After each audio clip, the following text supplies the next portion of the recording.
Halo, assalamualaikum warahmatullahi wabarakatuh. Selamat pagi, ketemu lagi dengan saya dari channel Jalan Kopi Kita. Jalan hidup dengan komunikasi yang baik, objektif dalam pemikiran, penuh manfaat kebaikan dan inspiratif tentunya.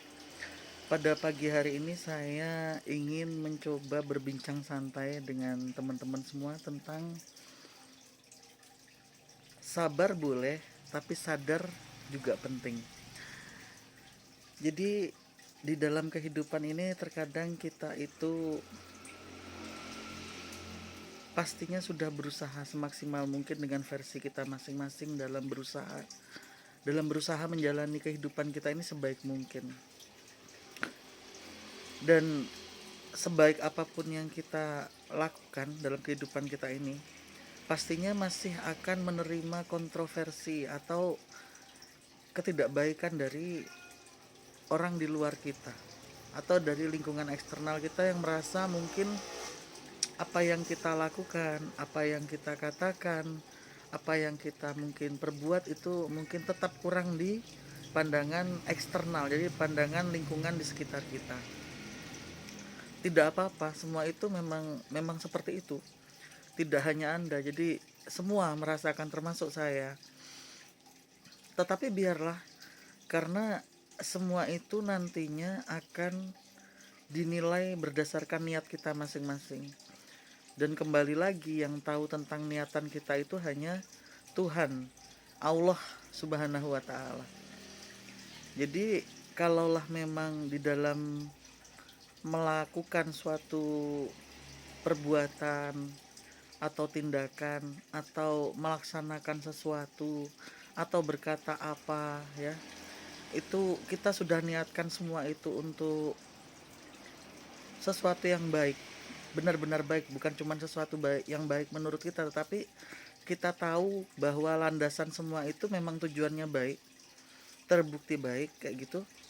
Ya tidak masalah kalau misalnya tetap saja ada orang di luar sana atau eksternal kita yang merasa itu tidak baik atau tidak setuju dengan perkataan atau perbuatan kita. Tetapi lagi-lagi ada adabnya. Di saat kita merasa diri kita pun sudah benar, sudah di jalan yang semestinya, sudah di tujuan yang baik, kita juga di saat mendapatkan ketidakterimaan dari orang lain itu tadi, atau penolakan dari orang lain itu tadi, baik itu penolakan dari perkataan yang orang lain mengatakan tidak setuju dengan kita, atau bahkan sampai dengan tindakan perbuatan mungkin ekstrimnya, kita tetap tidak boleh ngegas ya, bahasa terkininya ngegas dalam artian intonasi yang tinggi terus menyolot perdebatan yang akhirnya jadi pertikaian perkelahian, apalagi sampai perkelahian itu ya, itu kayaknya terlalu terlalu kekanak-kanaan kayak gitu. Jadi kita harus dewasa. Jadi dewasa itu tidak serta-merta tentang usia. Ada yang sudah mungkin umur 40 tahun tetapi pikiran dan perbuatannya masih seperti anak kecil. Inginnya dimaklumi terus, inginnya dikalahi terus. Tetapi ada juga yang anak umur mungkin 20 tahunan tetapi pikirannya sudah dewasa karena latar belakang kehidupannya yang keras atau karena lingkungannya didampingi oleh orang-orang yang bijak dan orang-orang yang banyak pengalaman, sehingga anak yang masih umur 20 tahun tadi sudah dewasa secara pemikiran kayak gitu.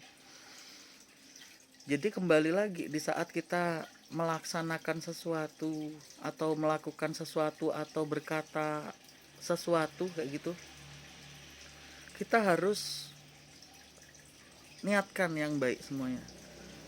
Semaksimal mungkin yang kita bisa kayak gitu. Karena memang kita ini diciptakan di dunia itu memang memang diminta dan dituntut untuk baik oleh Tuhan semesta alam, oleh Allah.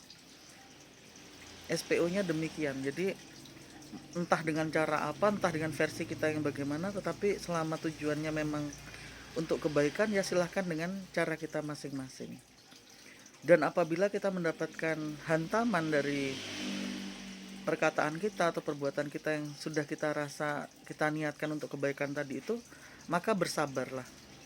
Saya rasa di agama manapun ada konteks bahasan tentang sabar ya, karena itu tidak tidak hanya eh, mohon maaf di Islam saja, tapi saya juga sering mendengar teman-teman yang beragama lain berkata sabar kayak gitu. Jadi sabar itu sudah universal ya. Tetapi juga harus dilihat kembali porsi sabar itu bagaimana. Misalnya kita dalam suatu lingkungan pekerjaan atau dalam lingkungan pertemanan, misalnya seperti itu. Kita sudah melakukan sesuatu yang terbaik untuk pekerjaan kita. Kita sudah melakukan yang terbaik untuk hubungan pertemanan kita. Atau mungkin kita sudah melakukan yang terbaik untuk hubungan rumah tangga kita, misalnya seperti itu. Tetapi kita selalu mendapatkan apa? Umpan balik yang tidak sesuai yang kita harapkan, atau bahkan ekstrimnya malah kita berusaha baik malah dapatnya tidak baik. Kita berusaha untuk apa? Kebaikan semuanya malah kita yang mendapatkan sesuatu yang tidak baik, misalnya seperti itu.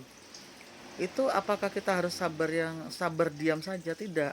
Jadi sabar di sini kita harus juga berani mengemukakan secara santun mestinya, dengan bukan alasan ya. Kalau alasan itu soalnya kayaknya kedengarannya negatif. Jadi orang itu kayak dulu ada lagu Malaysia itu ya, eksis itu mencari alasan, misalnya kayak gitu. Itu kalau alasan itu kayaknya udah kesannya negatif. Jadi kita bukan mencari alasan, tetapi kita harus bisa menunjukkan apa sih keadaannya gitu, sehingga kita harus melakukan perbuatan ini, atau apa sih landasannya sehingga kita harus mengatakan ini. Kita harus bisa sampaikan itu kepada lawan hubungan kita tadi itu. Apakah itu di pekerjaan kita, apakah itu di rumah tangga kita, apakah itu di hubungan pertemanan kita atau lingkungan tetangga kita kayak gitu. Karena terkadang juga ada orang itu yang selalu tidak setuju itu dengan apa yang kita lakukan, bukan karena dia itu tidak mendukung kita, tetapi mungkin karena dirinya itu tidak terlalu mengetahui tentang sesuatu yang dikerjakan. Bisa jadi seperti itu. Jadi keilmuannya itu tidak ada di bagian itu, sehingga kita juga harus memang menjelaskan, misalnya seperti itu. Atau mungkin walaupun ada keilmuannya, tetapi mungkin namanya satu kelas saja, misalnya anak sekolah dalam satu kelas itu kan, mohon maaf lahir batin, ada yang pintar, ada yang bodoh kayak gitu, ada yang biasa-biasa saja. Jadi ada orang itu yang dijelaskan sekali paham, ada yang sampai 5 kali baru paham, tetapi ada juga sampai 10 kali nggak paham-paham. Maka apabila kita menemukan orang yang seperti ini, ya kita memang harus masih bersabar. Lain kalau misalnya kita sudah menemukan atau mengidentifikasi ternyata lawan kita itu tadi atau pihak eksternal itu tadi adalah orang yang sebenarnya dia sangat memahami, sebenarnya keilmuannya memadai, diberikan landasan 1 kali atau 2 kali saja sudah sangat memahami, bahkan mungkin lebih pintar daripada kita. Tetapi dia tetap tidak mau menerima semua landasan yang kita berikan tentang apapun itu, karena mungkin satu, dirinya memang tidak sepaham dengan kita. Sehingga terkadang itu kan manusia seperti itu, kalau sudah kurang suka dengan orangnya, terkadang semua yang disampaikan oleh orang tersebut menjadi nol saja, menjadi hoax saja. Demikian juga sebaliknya. Terkadang ada juga orang itu yang kalau sudah suka gitu kan dengan orangnya, walaupun yang dibawa itu hoax nol besar, itu tetap akan menjadi sesuatu yang bermanfaat bagi dirinya sehingga diterima dan dilaksanakan, misalnya seperti itu. Kalau sudah kita dapati identifikasi yang seperti ini, maka bukan lagi bersabar yang harus kita lakukan, tetapi kita harus sadar diri. Sadar diri bagaimana? Sadar diri itu ada 2 tindakan. Sadar diri tindakan yang pertama, kita harus mengupayakan semaksimal mungkin, karena kebenaran itu akan tetap benar, mau dibawa kemanapun itu akan tetap benar. Karena syarat suatu kebenaran itu harus ada dasar faktanya, dasar tujuannya. landasannya jelas kayak gitu, bisa dibuktikan tentang semua, tentang apapun itu loh ya. Demikian juga ada juga kesadaran, apa namanya, tipe kesadaran yang kedua. Tipe kesadaran yang kedua, kalau memang kita tidak mampu melaksanakan yang tipe kesadaran pertama tadi itu, kita cukup sudah saja, berhenti saja. Tidak usah ini, tidak usah lelah-lelah lagi. Sudah biarkan saja. Contoh misalnya tadi Anda di lingkungan pertemanan. Misalnya Anda sudah berusaha memberikan yang terbaik untuk misalnya tentang suatu urusan dalam pertemanan atau di dalam pekerjaan, Anda sudah berusaha melakukan yang terbaik misalnya. Landasannya jelas, tujuannya jelas misalnya untuk kepentingan perusahaan misalnya seperti itu. Tetapi tetap tidak diterima karena memang mungkin Anda itu kurang diminati oleh atasan Anda misalnya, atau memang tidak sefahaman, ya sudah. Tidak perlu Anda menjelaskan apapun lagi. Toh kalau memang tujuan yang tadi Anda maksudkan itu memang jelas tujuannya untuk kebaikan misalnya perusahaan atau kebaikan pertemanan atau kebaikan rumah tangga, cepat atau lambat apabila itu tidak dilakukan dengan semestinya juga itu efeknya akan kemana-mana seperti itu. Jadi kalau sudah demikian jangan berlelah-lelah lagi untuk sabar, terus berdiam diri memikirkan itu berlama-lama. Jangan. Hidup Anda, waktu kita terlalu berharga untuk dibuang secara sia-sia. Oh, banyak orang itu yang dibayar berdasarkan waktunya kayak gitu. Konten-konten YouTube saja misalnya itu kan, itu dibayar juga berdasarkan waktunya ya.